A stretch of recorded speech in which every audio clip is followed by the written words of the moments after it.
하나님의 말씀은 고린도전서 9장 16절에서 23절 말씀입니다. 오늘의 본문은 어제의 본문과 같습니다. 그렇지만 내용은 다릅니다. 내가 복음을 전할지라도 자랑할 것이 없음은 내가 부득불할 일임이라. 만일 복음을 전하지 아니하면 내게 화가 있을 것이로다. 내가 내 자의로 이것을 행하면 상을 얻으려니와 내가 자의로 아니한다 할지라도 나는 사명을 받았노라. 그런즉 내 상이 무엇이냐? 내가 복음을 전할 때에 값없이 전하고 복음으로 말미암아 내게 있는 권리를 다 쓰지 아니하는 이것이로다. 내가 모든 사람에게서 자유로우나 스스로 모든 사람에게 종이 된 것은 더 많은 사람을 얻고자 함이라. 유대인들에게 내가 유대인과 같이 된 것은 유대인들을 얻고자 하며 율법 아래에 있는 자들에게는 내가 율법 아래에 있지 아니하나 율법 아래에 있는 자같이 된 것은 율법 아래에 있는 자들을 얻고자 하며 율법 없는 자에게는 내가 하나님께는 율법 없는 자가 아니요 도리어 그리스도의 율법 아래에 있는 자이나 율법 없는 자와 같이 된 것은 율법 없는 자들을 얻고자 함이라. 약한 자들에게 내가 약한 자와 같이 된 것은 약한 자들을 얻고자 하며 내가 여러 사람에게 여러 모습이 된 것은 아무쪼록 몇 사람이라도 구원하고자 함이니 내가 복음을 위하여 모든 것을 해감은 복음에 참여하고자 함이라. 아멘. 사도 바울은 자신의 몸을 오직 주님의 영광, 주님의 기쁨을 위해서 사용하고자 했습니다. 자유도 주님의 영광을 위한 자유이며 형식을 초월하는 것도 주님의 영광과 주님의 기쁨을 위한 것이었습니다. 사도 바울은 교회로부터 생계비를 받을 수 있었지만 받지 않았습니다. 사도 바울은 결혼할 수도 있었지만 하지 않았습니다. 사도 바울은 먹고 마실 수 있었지만 그 우상의 제물로 쓰였던 먹는 것과 마시는 것을 먹고 마실 수 있었지만 평생 먹지 않겠다고 한 것, 이 모두가 자신의 영광이나 이익과는 전혀 상관없이 오직 주님의 영광과 주님의 기쁨을 위해서 이와 같이 행했다는 것입니다. 얼마든지 사도 바울은 자유가 있었습니다. 내가 교회로부터 생계비를 받을 수 있는 자유, 결혼할 수 있는 자유, 모든 것을 먹고 마실 수 있는 자유. 그러나 이것을 다 포기했습니다. 이것이 바울 신앙의 원리이며 바울이 누렸던 자유입니다. 할 수 있는 그 자유보다도 이것을 내가 포기함으로 더 다른 사람을 그리스도께로 인도할 수 있다면 기꺼이 내가 누릴 수 있는 자유를 포기하고 더 많은 사람을 얻겠다는 것이죠. 이것이 진정한 자유 아니겠습니까?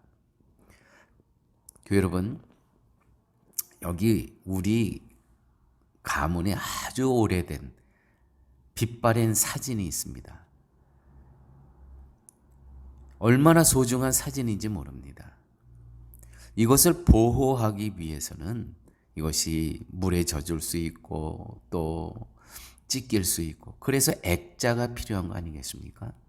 자, 여러분, 이 빛바랜 사진과 이 역사적 가치가 있는 이 빛바랜 사진과 액자와의 관계, 어느 것이 더 중요할까요?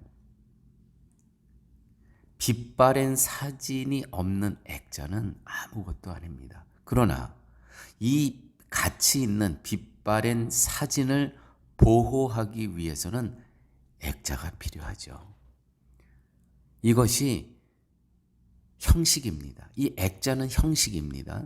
형식을 무시하는 게 아니고 없어야만 된다는 것이 아니고 이 가치 있는 것, 복음이라는 가치를 보존하기 위해서는 액자가 필요하다는 말씀을 드리고 있는 것입니다. 그런데 이것이 바뀌면 안 됩니다. 너무나 많은 교회에서 복음은 상실한 채 형식, 액자만을 소중하게 걸어놓고 있는 그 안에 복음은 없는 이것이 잘못되었다는 이야기죠. 예를 들어서 목사가 절제하며 살아갈 때 그것을 자기의 의로 여겨버리면 자기보다 풍족하게 사는 사람을 타박하고 정죄합니다. 자기 절제가 의로, 자기 자랑으로 변경되는 순간입니다. 잘못된 것이죠. 그 안에 가치 있는 그 복음은 버린 채 액자만 걸어놓고 살아가겠다는 거예요. 절제 자체가 선한 것이 아닙니다. 형제의 유익을 위해서 내 자신의 권리를 포기할 때 그 속에 자기가 아니라 형제가 들어있는 그것 때문에 선이 된다는 말씀입니다. 돈을 아끼기 위해서 절제하는 것도 선과는 아무 관계가 없습니다. 상관이 없습니다.